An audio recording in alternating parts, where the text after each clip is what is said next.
السلام عليكم ورحمة الله. Bandrabit Hedube Misilmini on Mihofni on Japaman on your channel in YouTube Folani Tales. Today we'll continue our learning our Pular or Fulfulde language. Today we'll take the second letters in the Alkule Mumde or the silent Alkule, which is Ba. Ba, ba,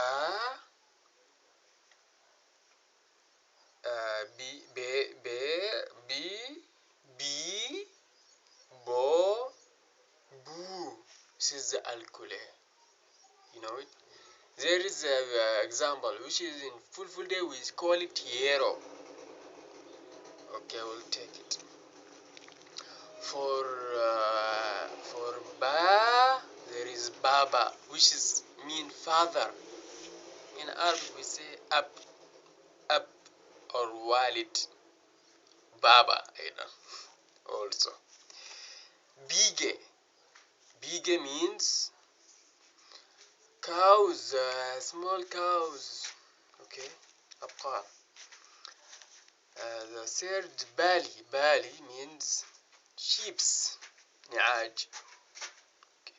نعاج. Bali. The fourth is wige. I don't know it. We said wige. The fifth is bile. Bile means birka, buhaira, lake. In English, lake. In Arabic, buhaira or birka. The sixth is bobo. Bobo means the child that's born yesterday. The Mawlud, the newborn for the family. I hope you get a bobo. Mawlud. Ketchel means say ketchel, right? Ketchel. The final is booty. Bude means shede or calice or in English money. This is all what we have for today. I hope you enjoy our lesson. Thank you.